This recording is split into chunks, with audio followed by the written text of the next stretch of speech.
Hello, man. Just Hi. wrote myself a note to you.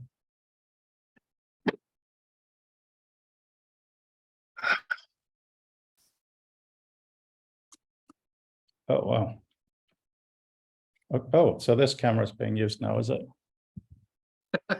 Oh, it is. That was pretty automatic. Pick a camera, any camera. Sorry, I've been writing letters of condolence all afternoon. Hey ho.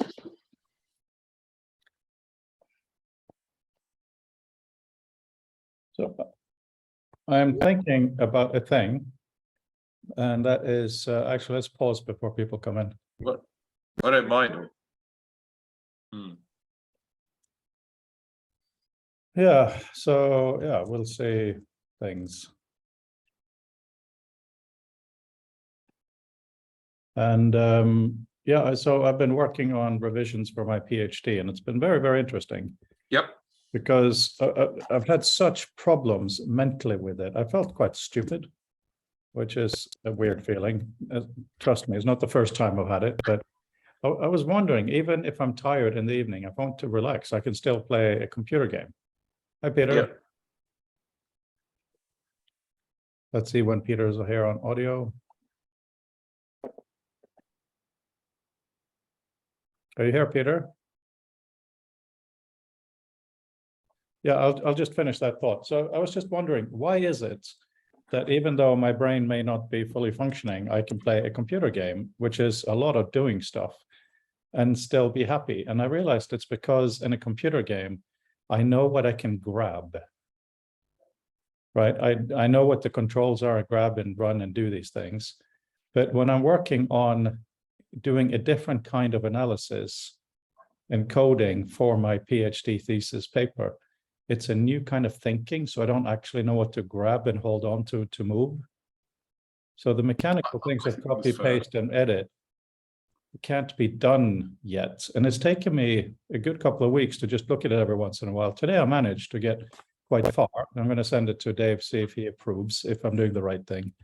But seeing my transition from being an idiot in an area to being able to do something was very educational. Yeah, and you have to recall that you're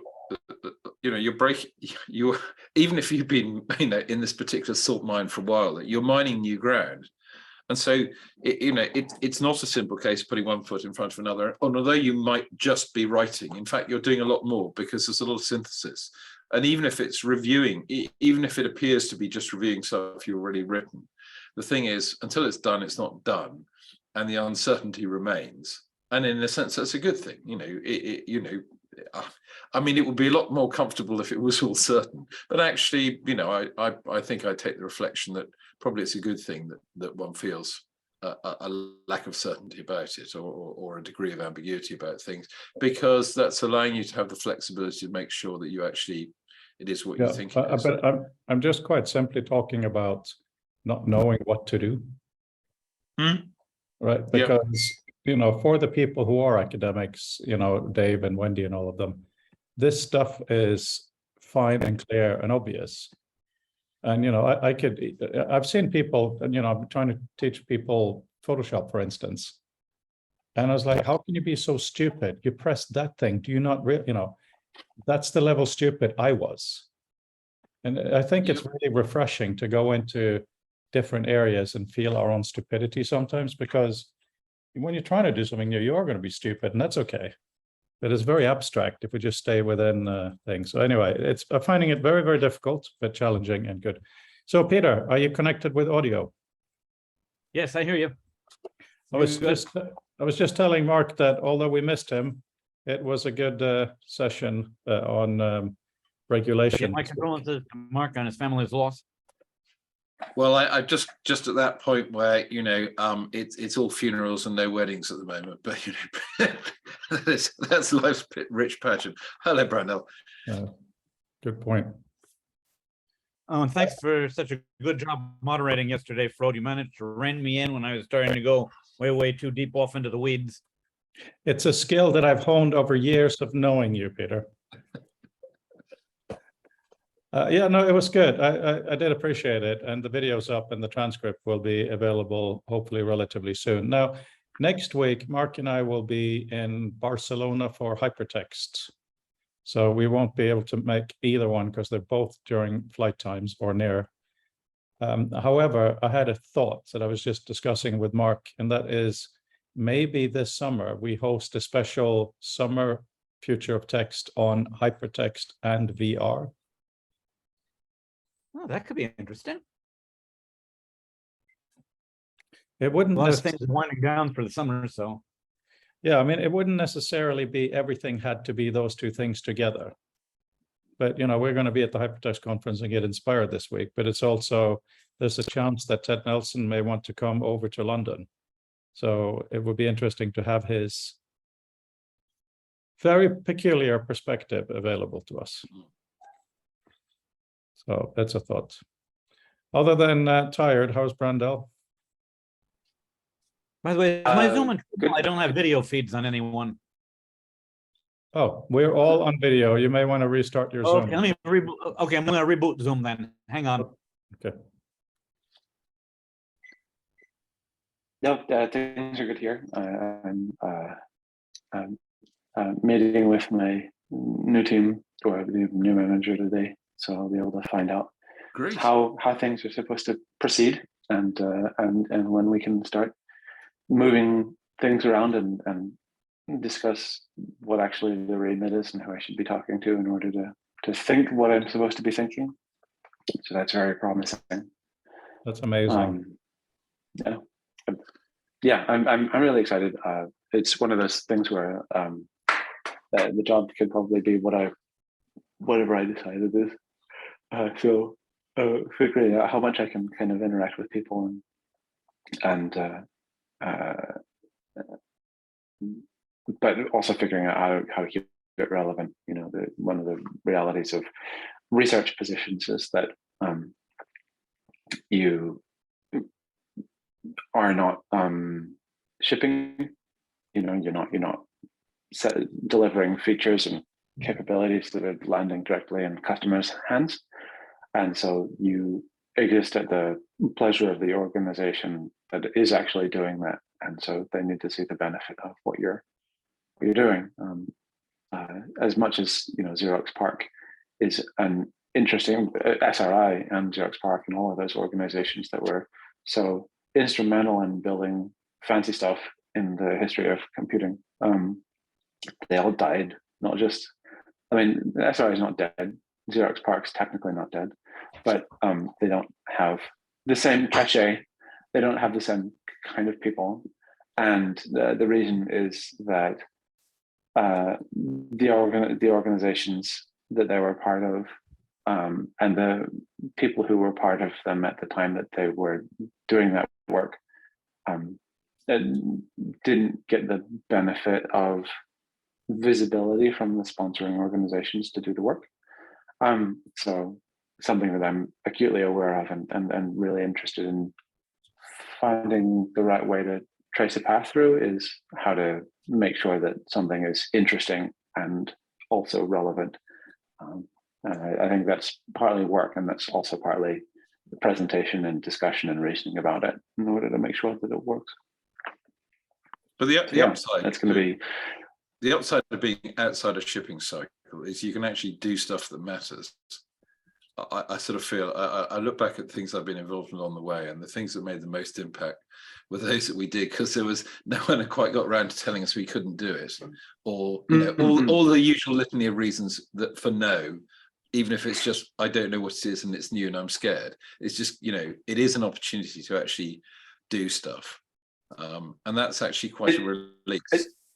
Oh, absolutely! It's absolutely an opportunity, but it's by no means an obligation, and that's the sort of the critical aspect of it. I really like. There was a fellow, Larry Tesler, you know, No Modes, and he's got a bunch of. I mean, he's passed now, but he got a bunch of videos online about his role at the top of Apple's sort of R&D and history and stuff like that, and he at a time, who was that actually I think at PARC as well with Kay, and oversaw Kay at Apple at least, but characterized some of the work that Alan wanted to do as sending cheese to the moon, and like I don't want to do that. I think yeah, a healthy balance of stuff that people can see the benefit of is important to try to strike, and so there's going to be a lot of pretty ardent listening to what it is that people think are relevant questions at a given time in order to make sure that they're addressed, if not answered.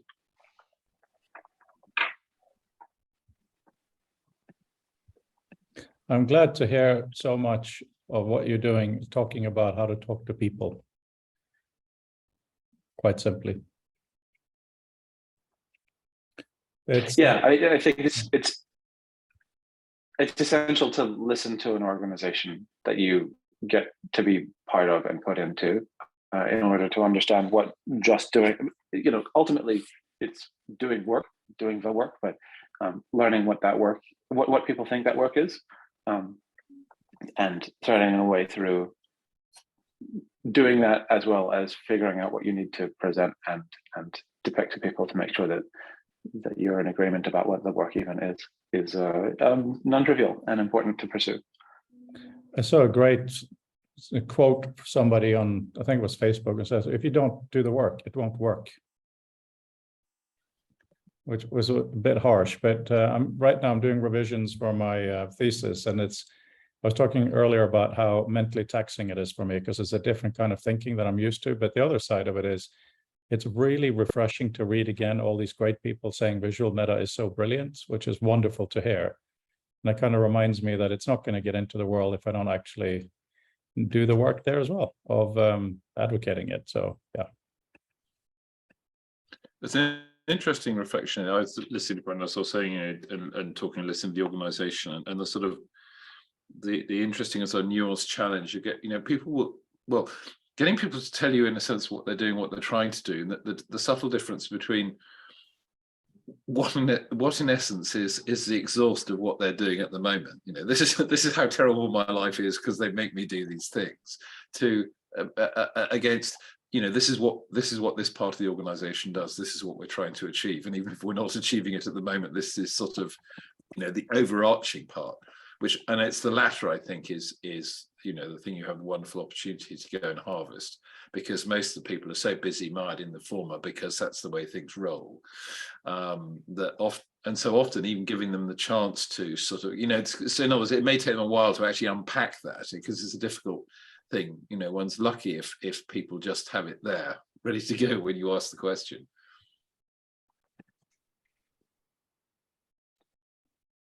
Yeah, it takes discovery, definitely. But it's that nice thing of sort of being able to sort of have a bit of a to and fro, in the sense of you take something and describe it, you take it away and then take it back to somebody who said, I think this is what you described. And like it's not the first time, rather, well, no, it wasn't that at all. I mean, well, it may be some of that, but actually it's something else as well. And that's I always find that really interesting and refreshing. I always sort of worry if I think I've picked it up fully on the first pass, because you think, I must have left something on the floor. Yeah. Providing things that can give a frame of reference for discussion is very, very valuable, to be able to say, was it this? And have the thing that you just sort of display, depict, or present is sort of representative enough, but also loose enough to have some wiggle room about what it actually is. Yeah. There are various places inside Apple that have a really, really amazing pedigree of prototyping, of being able to present and reason about what's being shown. The prototyping team, the human interface device prototyping team, which is where Britt Victor was from 06 to 10, is if not chief among them, then a high up, and their videos are really, really great, and their public videos are really great. I haven't sort of checked through the sort of roster of names to see if they are specifically responsible for anything that came through in DubDub22. But yeah, really, really good about being able to show something quickly that sort of answers those questions, or allows people to pose those questions more concretely than requiring imagination on the part of the people they're asking. which Yeah, is, because it's the sort of, as you're probably aware, a challenge. yeah, but the exterior sort of disconnects in terms of things like terminology are fairly easily stumbled over. The interesting thing I sort of find is it's flushing out. It's where there are effectively different concepts or different terminology for the same sort of thing that are hidden behind, in a layer behind, and that takes a lot of flushing out, because it's only when you put those out in the open that people realize this is why they've been at daggers drawn for months, if not years, over something they ought to be agreeing on. It's simply that actually, in many ways, it's not the same thing, or they happen to have a very different perspective on it, and it's not a matter of it's not a zero-sum game even. It's just that until the two can be mapped in some useful way, it's really difficult to get a useful discourse across the piece. So I've gotten to the point where I don't use the Oculus very much, which is expected. That is, we all get excited and then we don't use it. And I see there are some updates. I'm going to make sure it's charged up and run the update tonight, because the kind of launch room or startup room is now multi-user, not just one user, which I think will be really, really good. But what is it? Obviously, we're not 100% VR, but what are the things we should be doing now? What are the apps we should be running, or what are the things we should be building? Any thoughts on that, Brando? In Quest, I don't know. My wife did get it up and running yesterday, actually, but connected to a PC to be able to look at things via there. And one of the things that I noted is that in Oculus now, the desktop manager is getting pretty good, so that if you have MS Paint, that you can take that into your VR environment and then make it into a very, very large panel that you can kind of put up or down, or if it's horizontal, then you can spread it out circularly. And that was really interesting to think about, the experience of being able to use MS Paint for Microsoft Excel and these amazingly wide formats. So that was interesting, but you need a PC for it too. It's not a direct answer. I don't know. I mean, my personal view is that it's at the stage where the technology is showing up. Aside from Meta being aware that this should be for work one day, I don't know that they have a particularly supportive view of what they've succeeded in adding to the mix of things. And I feel like the specifics of 6 degrees of freedom, depth, large display, and hands hasn't been adequately treated in the context of what it is we do to manipulate and navigate text. So in terms of what's being provided by anybody else, I don't know. I'm gonna, once I have the ability to think a little better about my own interests and goals, I'm gonna start digging through some more academic literature to see where West and VRST and Kai have gotten to with concepts like this and immersive productivity, because I don't know where people are with immersive productivity. Given the caliber of the people at Microsoft generally, I would suspect that they're thinking seriously about it, even if they don't have to be responsible for building the hardware platform in the form of HoloLens at this point. As I've kind of said before, Microsoft Research is easily the best public-facing corporate research thing that I'm aware of. Mitsubishi Electric Research Labs is pretty good, Pixar is pretty good, but I think in terms of the breadth and the commitment to participation and cooperation, Microsoft Research has it. So I'm going to dig through there as well, see what sort of noises and pictures that I have there, and maybe ask some folks on the inside of Microsoft what public that they have that they're allowed to talk about. People who are ex HoloLens and involved in immersive web and stuff like that. I know you can't, but what can you? So yeah, sorry, it's an answer of I don't know. I mean, my expectation for the first Apple headset, which will be announced in January, it looks like, is that it will at least leverage what Apple has now. And I think this is really important, not for just me as a fanboy, which I am, sorry, to try to figure out, but also for what opportunities will be. And I think it'll basically leverage every technology Apple has now. It's going to be an amazing device. So I can't imagine going to town to where I want to work with only the headset and maybe my watch and headphones. That's it. So to me, that says that at least a good kind of immersed experience should be available from the get-go. And I actually think there's a huge amount of value in that. I'm looking at the video that Mark gave a link to. And I think that these 3D spaces are obviously incredible. But I'm just wondering now, in terms of our thinking as a community, where we should put our direction. Should we kind of guess what the early things are and get better experience there? Or should we go completely crazy directions? Or should we really try to push what is unique about VR, such as this Noda stuff? Mark, I see you have your hand, please. Yeah. Well, I'll reply to both of them because, first of all, I mean, I just put that in before I forgot because I'd send it to you, Fred, and I thought the others might find it interesting. Usually provides it's just an app, but it made me start thinking because I'm beginning to see people in that channel begin to do more interesting things. What was interesting there is the conversation wasn't was a couple of sort of talking heads, you know, divisions north, south, east, and west all sit down around a room and discuss quarterly results. And as Brando was talking about the likes of Microsoft doing stuff, my mind flew instantly to that wonderful video where someone rebrands the iPod box as a Microsoft product, and it goes from a thing of sort of pared back beauty to being covered in stickers. And whilst in any not meaning that in a disparaging sense, I wonder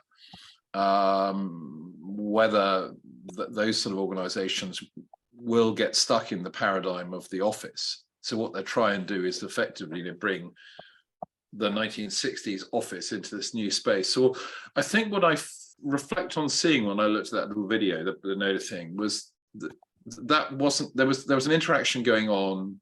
One of the bits I loved is where one of the avatars just sort of flies across the whole picture, tweaks something elsewhere, and I think, okay, this sort of is interesting because this is different. So that you're actually sort of, in a sense, you're seeing the conversation going on. You're not seeing sort of two avatars sat in a space having a conventional thing. So in other words, the thing that they're discussing really is front and center. And I can't sort of draw more from it than that, but I find that aspect of it quite interesting. And that, I think, plays quite nicely with the point that Brandel mentioned about, you know, bringing more of these into it. Seeing less of this, but perhaps more of these.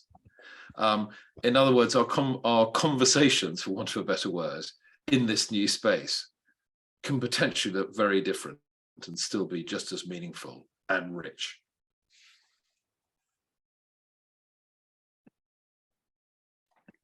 Yeah, watching that Noda video makes me sort of really excited for the idea of an entire complex arrangement of documents, maybe in the form of a code base, being something that can be viewable in a focus plus context way, where you have the ability to see more about all of the parts. And again, Microsoft has a really great lead. This part is not sponsored by Microsoft, in the form of Code Lens and various code maps, I think, in Visual Studio. They have a couple of sort of zooming user interface and spatialized 2D representations, as well as Node.xl, which I believe is actually made with maybe University of Cambridge, which is a really neat thing for being able to generate social network style graphs of whatever you want inside Excel. And those things need to be sort of adequately integrated into people's understanding of what a code base is. You know, one of the challenges is that having a single co-present persistent view of what a code or document or artifact is versus having individuals being able to kind of develop cultivated spaces for the benefit of interrogating specific pieces and manipulating them at a given moment. It's at odds with somebody else being able to be right next to them and configuring their view to their own leisure. But those things are not terrible problems to have insofar as being able to kind of pick and choose how much your view is shared versus curated to specifically what you want to be doing with the sort of overarching collection of artifacts is it's cool, and an option that sort of exists for people. Like, do you want it to be all yours, or do you want it to be shared? Because there's going to be a disparity there. But yeah, it's like it's challenging that the sort of status quo of how people understand documents and work, code bases and Word documents and stuff, doesn't have sort of position and spacing as an intrinsic component of it, and that's something that's going to need to shift for everybody's benefit ultimately. Sorry, I went on. Yes, you did. That's a good thing. So I want to be in a room with you guys, but not all the time and not my entire body. One of the great things about Zoom is that, if someone goes on a bit and it's relevant, and then I half listen because I can concentrate better, I go into Photoshop and move something around and do whatever. I can do that without being too rude to you guys because you only have a limited sense of where I am. So I think that solving that in VR, like Chris Gutteridge with his type of autism, he needs to be painting miniature figures or something. He can't be entirely in the room where it happens. Sorry, Hamilton quote.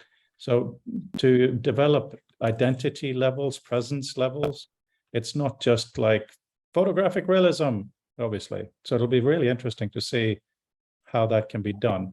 But there's another thought that I really want to bring up here, and that is having more walls changes what walls are.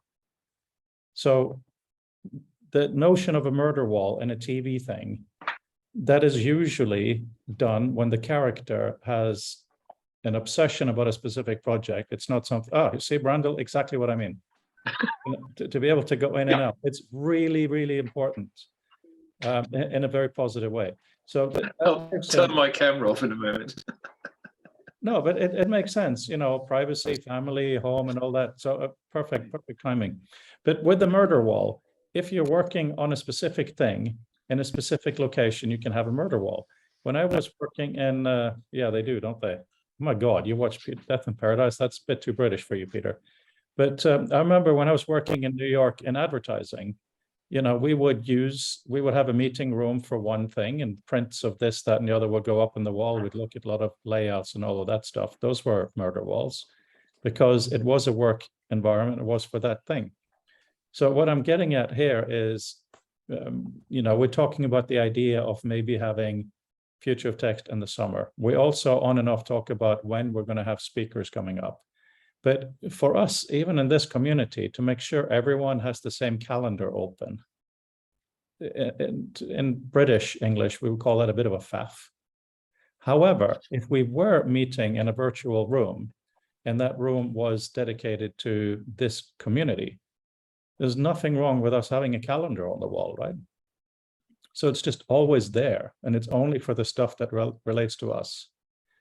So that's what I mean, that having more walls and walls for specific things, because Mark was, and also you, Brandel, we're really talking about the item in the room, the document or the multiple things, really important. But I think the background, the walls are essential for really getting productivity levels up. And I also wonder what more that will be. Yeah, you need more walls for bookcases, but I mean, okay, for instance, in our community here, I would guess that we would have one wall is maybe our calendar / timeline, where anything we've published as a group is also available in the past. Upcoming things are being discussed in the future. But then we'll have a wall where instead of just putting these links in a chat timeline, they come up as little web pages that we can choose to interact with or whatever we may want to. What else might we want to put on walls?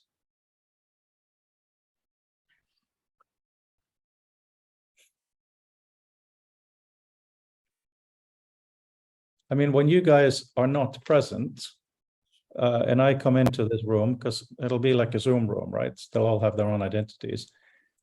It would be nice for me to have a sense of what you guys are doing. Even if privacy settings are on 100, maybe the Brandel area is dark because it's night. That simple.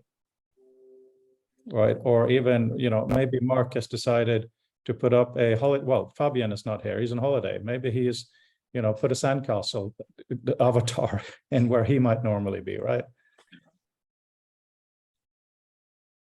But what is it you want to take from?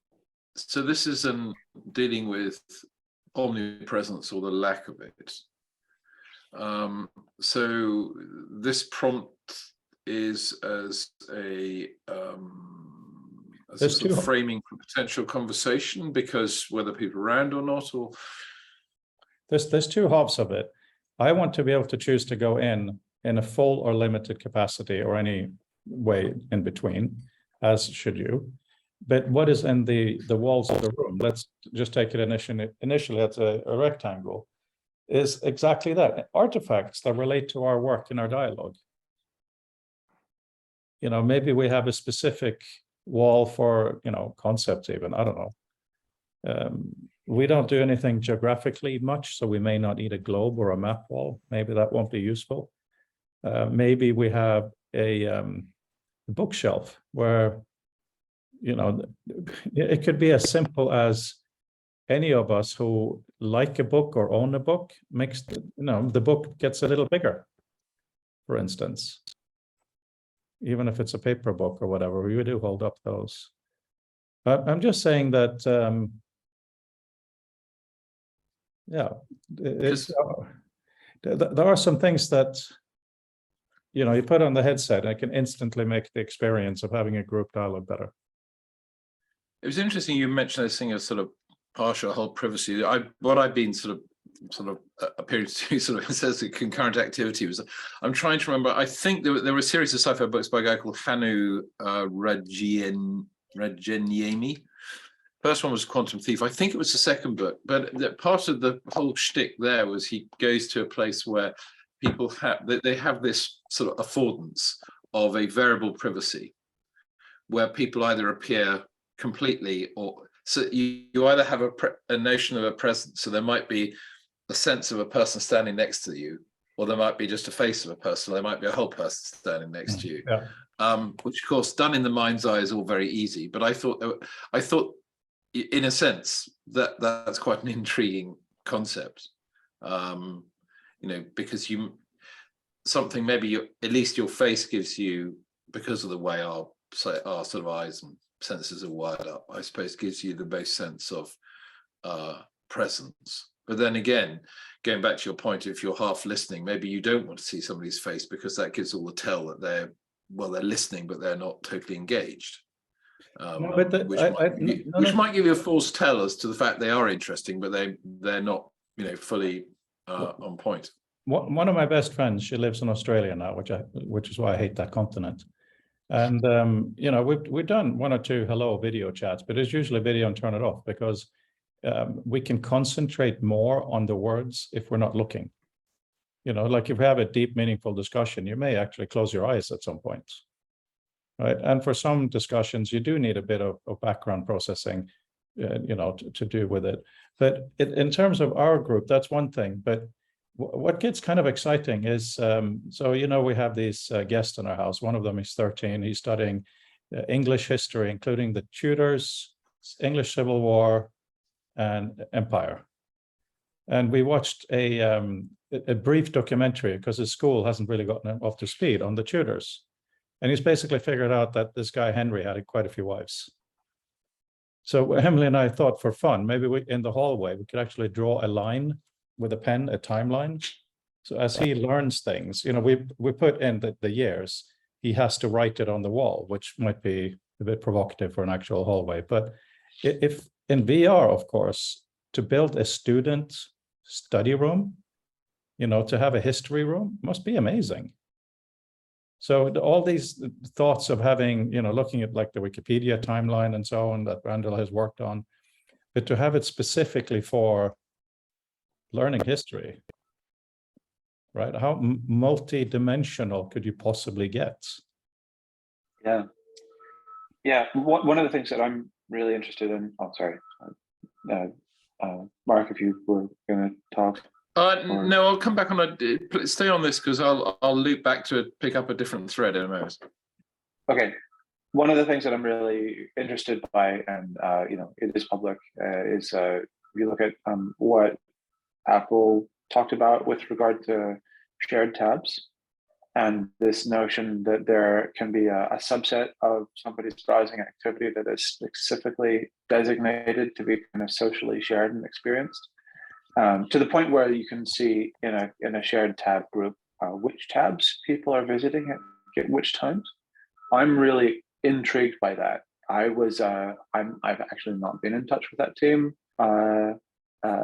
through the development of that feature, but I'm really, really intrigued by the idea that we could opt into a small set of people sharing, and that those can partially overlap as well. So you have this tab group for these people, this tab group for this group of people, that kind of thing, and the ability to render and conceive of both documents, but also people's mutual experience of documents as artifacts in and of themselves. So I'm really interested in pulling on that thread.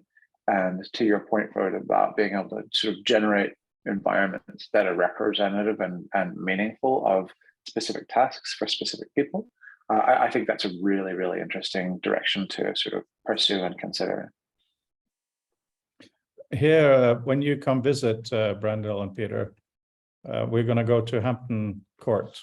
That's definitely one of the things we have to do because, Henry walked around there and stuff. But what they do, that's amazing. Henry is still there. They have actors walking around the grounds doing various scenes.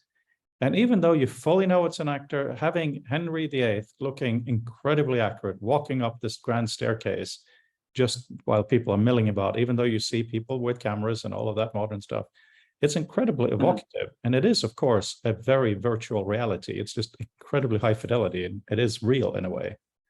So yes, to give you the sensory experience of having, just as you said, the kind of environment, Randall, rather than just a listy thing, is going to be amazing. Yeah, I can attest to a similar sort of presencing. One of the form rooms I was taught in, I think, has been in use since 1450. And there are names from history carved into the desks. And that's like, oh, wow. You sort of sit there thinking, oh, wait a minute, I don't recognize that name. Oh, I wonder if it is. And yes, I think Macaulay, as in, Decline and Fall, is one name that springs to mind. But it doesn't really travel. But it's an interesting, sense of presence of history. I've got a quick thought. Two things. I'll start with the last before circling back to something else.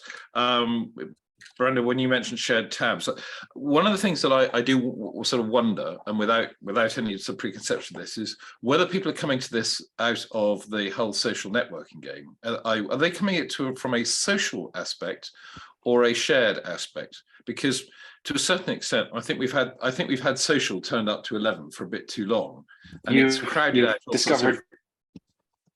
You've discovered Apple's secret social network. Apple is a social network. It does have it, but it's small, intimate circles that are specifically devoted to opt-in and being aware of it. But Apple doesn't think it has a social network, so don't quote me on it. But it's every bit as invested in social features. And you're right, but we call it sharing. Yeah. And then get pass on it. But and people don't see Apple as a social network company as a consequence. Yeah. No, I was thinking more in the sense that quite a lot of things at the moment sort of are given their provenance by how they fit into the whole dynamic of social networks. So it's all about social behaviors, and what gets left in the long grass by that is useful collaborative behavior, which isn't necessary. It's not necessarily motivated by wanting to be in a social group. It's actually comes out of wanting to collaborate on the task at hand, however sort of worky or social that task is. And I see those as subtly different things. And so, so, you know, as I said, there are more than enough people working on the social side of it. The side that seems neglected is the sort of the collaborative side, you know, as shorn of its social imperative, you know, as to whether I get likes for this or whether it's, in other words, what you're doing is partly being driven by the sort of social perspective of it, rather than just trying to get stuff done. Anyway, that was just one observation, and I don't have a strong. I mean, it was just, say, a reflection. I'm going to loop all the way back to you mentioning NodeXL, which led me to sort of ponder on something that it's interesting. It's certainly the case that visualizations are becoming of information of things are becoming more dynamic now, but I think they're becoming more dynamic at the level almost of production, and they're still tending towards a fixed thing.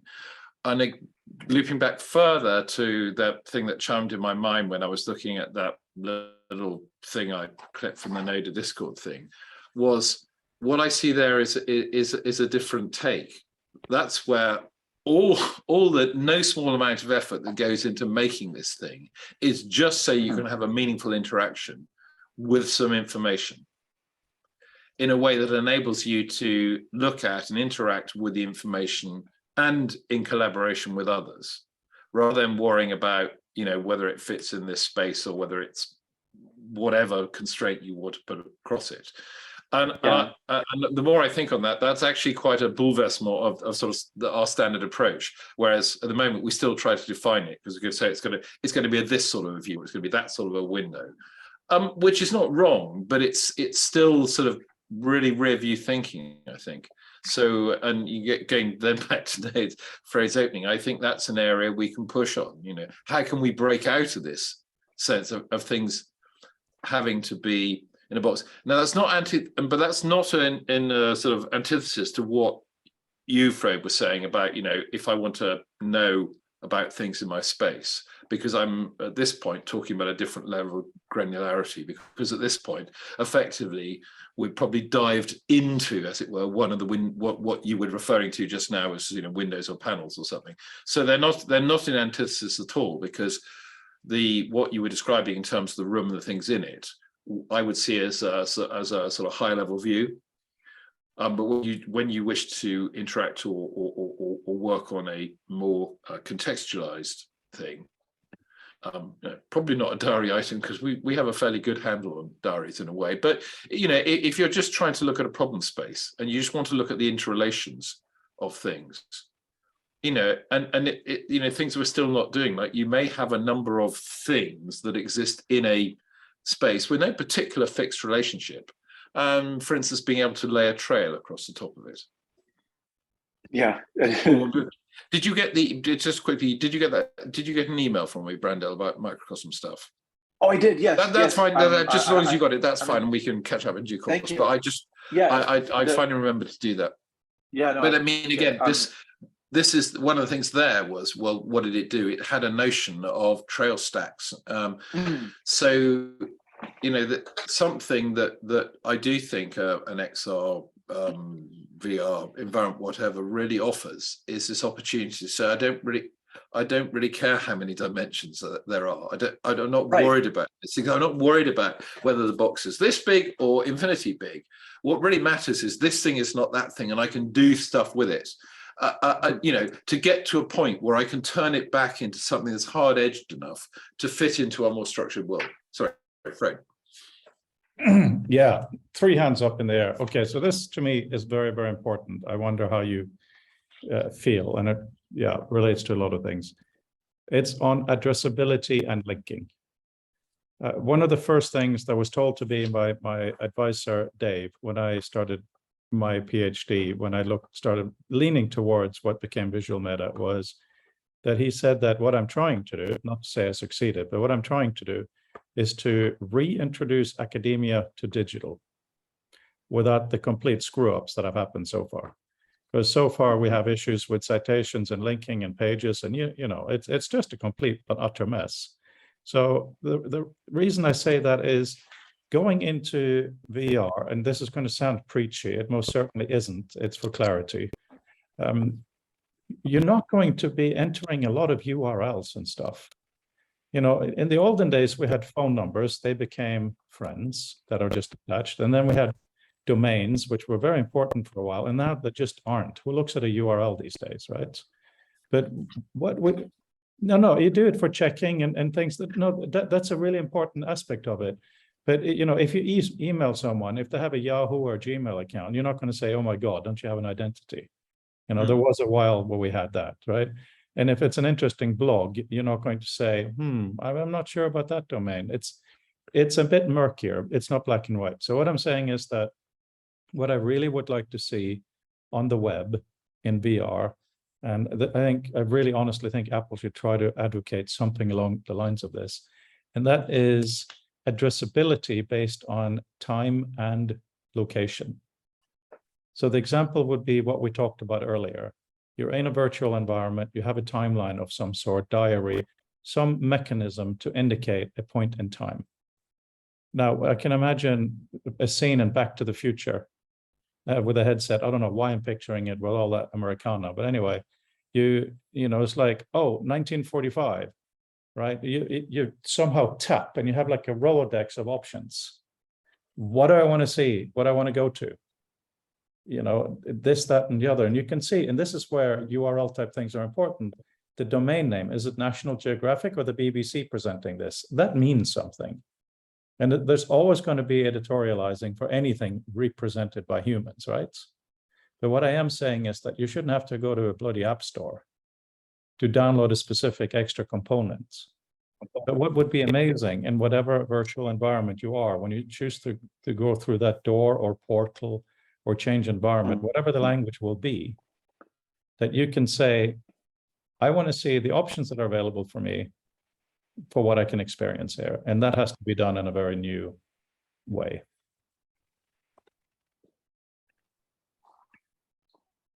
Yeah. Yeah, I feel like I would like to see more social mediation of people agreeing about what things are, and some mechanism for browsers to be able to provide that. You know, hypothesis is a thing that sort of serves that purpose, but I would like to think a little bit more generously about how to provide that shared context for like what things are, so people can tap into networks of trust in order to decide how they feel about content. Yeah, networks of trust is one thing, but I have noticed humans, including me, we like the book that reinforces what we already know. You know, we like the movie that does the same thing. But I can't imagine, we're on Hampton Court together, the four of us, and we're experiencing Henry VIII in his later years when he's big and fat. Not, you know, and then we decide, no, we want to see the early years before his brother was killed, or sorry, died, right? Do we have to go with the same creator of an environment for the early years? Maybe someone has written the equivalent of a book, the early years of Henry VIII. We should be able to make a choice, either just based on the author, whether it's a company or an individual's name, that's the version we want to experience. And of course, I agree with you, Randall, there should also be a mechanism where we say, we want to know what happened to Hampton Court in World War II. You know, it's not something you'd think about, but it existed.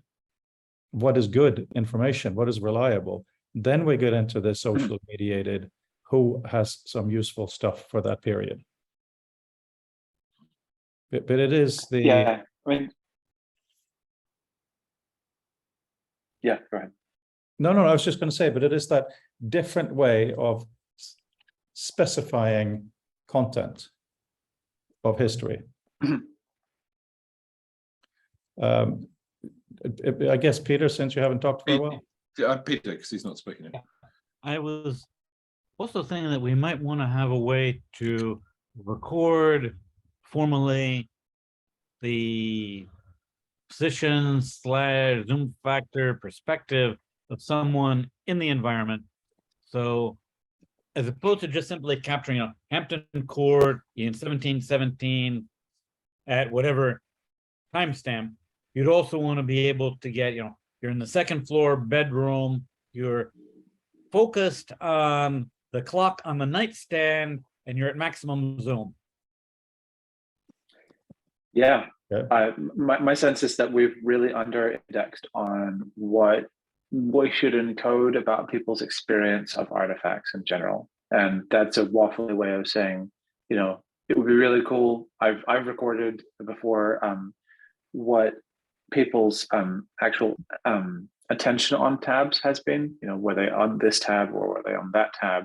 I haven't, but it would be possible to encode scroll distance and things. And you know, it's known at least on desktop that some number of people actually click to select the text that they're reading currently, and various analytics platforms and tools exploit that because that's detectable from the context of the website in order to be able to figure out what it is people are reading on and in what quantity and what their actions before and after are. And so it's known at some level that those are relevant sort of cognitive exhaust, I guess, if you like, about how people sort of comprehend and interpret things. But it hasn't really been turned into anything for the benefit of the individuals giving off that exhaust. It's only for marketers and various people. And you know that could be a fishy signal that in fact that it's not high value and it's something that's more of a plausible story. But I think the answer is somewhere in between, and I'd like to know what it is that I really do at a mechanical level, to have some analysis over it in order to figure out what it is that I do when I've just deigned that it was useful versus wasting my time. So yeah, I agree. I think that that's something that should be carried into the future, but it's something that we could actually examine and interrogate as a way of encoding meaningful information for ourselves under current modalities as well. I'm going to go at the top of the hour. There's something else I want to get to, but yeah, this is awesome.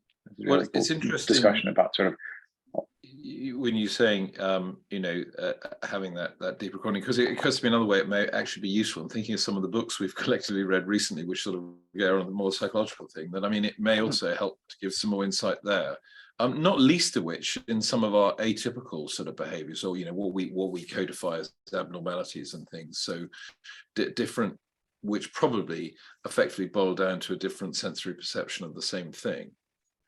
So understanding, I mean, in a way, it's surfacing the fact that when I see this thing, we don't see the same color. We call it the same color, but we see something different, for sake of argument. Actually pulling those out and making them more manifest, I think, is quite a useful thing too. I was going to say they also the phrase about sort of temporal access, and I'm definitely on with that as well, is that is watching how things are bounced backwards and forwards, because you mentioned this thing about the time when people used to have their own blog or their own domain or this and but the reality is lots of people have a Gmail account because why? Well, it's free, it's all organized for you, and it holds enough stuff so eventually it overflows, and stuff that gets thrown away and probably it didn't matter, which is for most people probably about the right level of control. Notice more people are blogging now on Medium than bothering to stand up their media server, because actually the reality is even running WordPress, it takes a modicum of effort and time and understanding that most people don't have. The good thing about that is, in a sense, it's the coming together that makes some of the richer metadata you're talking about more possible, was my sort of reflected point there.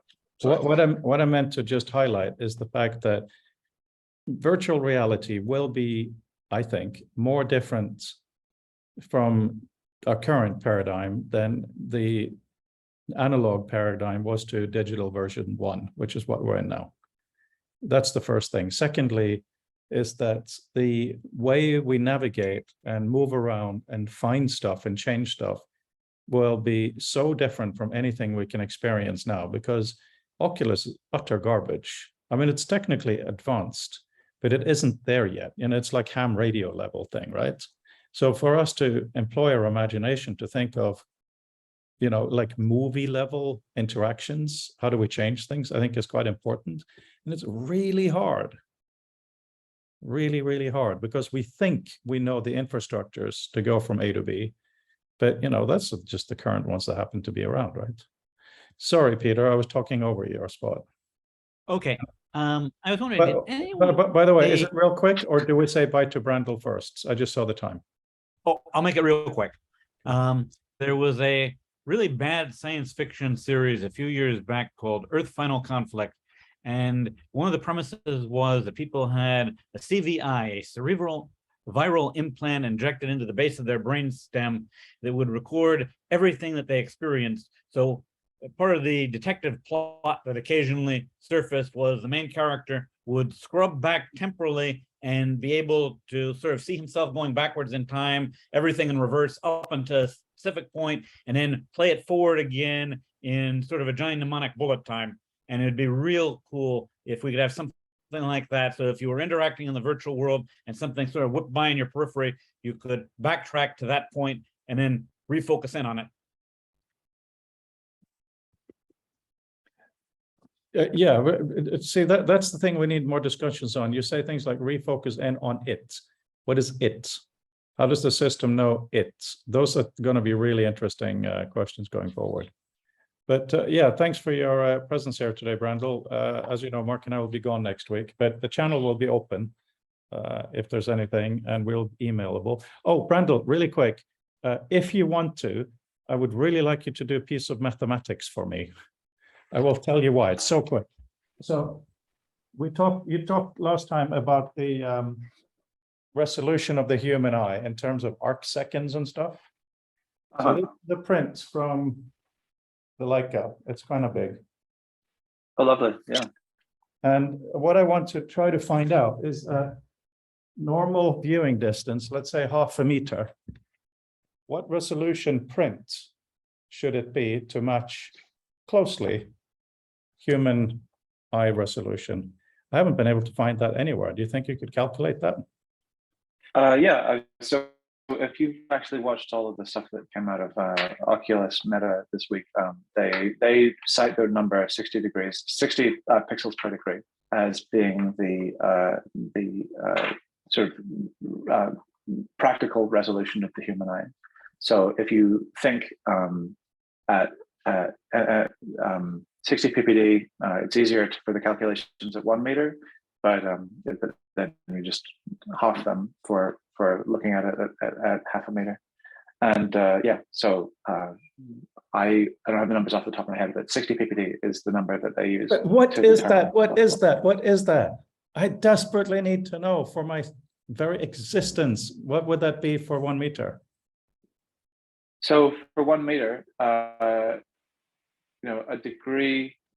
Well, so the easiest way to work it out is in radians, unfortunately. So that's what you know, the guy I linked it last week. The Google I/O 2017 talk.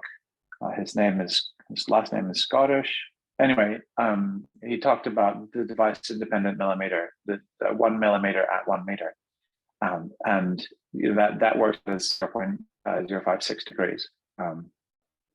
And so working out that at a meter away, if you have, I need to put it on some paper. I don't know what the things mean right now, but that's the sort of the missing piece of it is. If you would tweet it, I'd retweet it. It's a really interesting number because someone like me who is obsessed about visual things, I want to be able to know, first of all, how many pixels per inch, because obviously I have an emotional thing to it, but pixels per inch for print. And then from that, I can calculate how big I can make the print. Mm-hmm. Because it's all kinds of weird. But anyway, if you have chance, Yeah. at some point. Cool. Yeah, I'll think a little bit more about it and try to make sense of it. Yeah. Well, have a great time at Hypertext. It'll be really cool to sort of drink of the fountain and think about all of these things, and also try to put that little bug in people's ear about what more space does to their thinking, because it's not on everybody's radar, as you're probably aware, and it's an interesting question, given what is happening in the entertainment world and stuff, what Oculus has done and everybody else. We do look forward to it, but we don't want to hype it too much. On that note, bye. Understand. Yeah. See everybody. I should be heading out too. Mom wants me to take her for a little shopping run. Yeah, that's cool. So let's just do 2 seconds for Mark about yesterday's regulation thing. I think the key thing that came out of it, lots of interesting aspects, and we're going to have more meetings, most likely. Anything specific you wanted to highlight, Peter? No, I think it went well. I'd like to know more about what they're being asked for on their brief end of it. Yeah, it's kind of boring on that side. It's basically take stuff and build an API. Well, were there any unexpecteds that came out of it? Yes, there were a few for me. There was the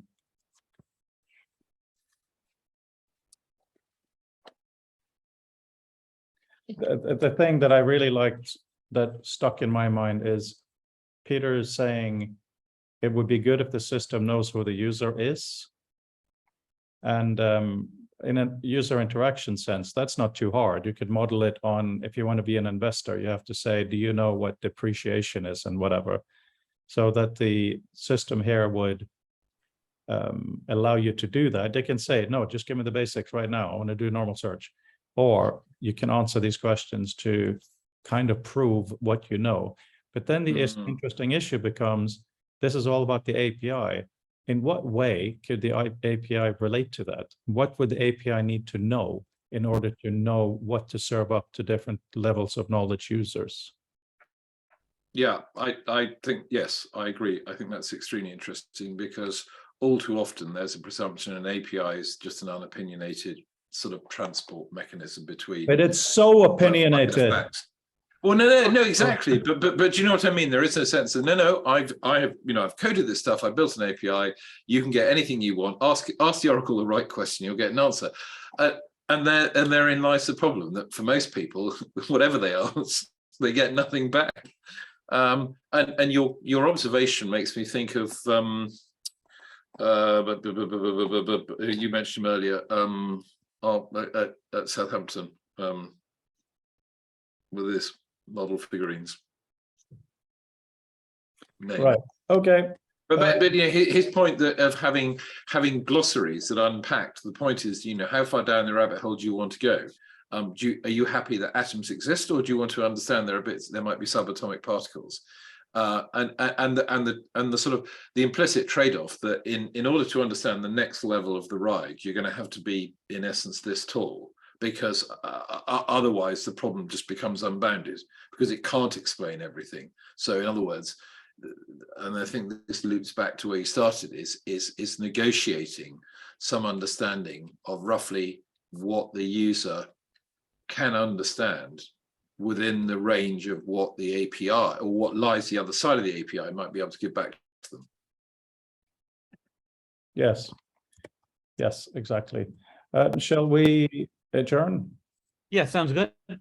Have a great time at the conference. Thank you. Thanks. We're going to party like mad. Bye for now. Bye-bye.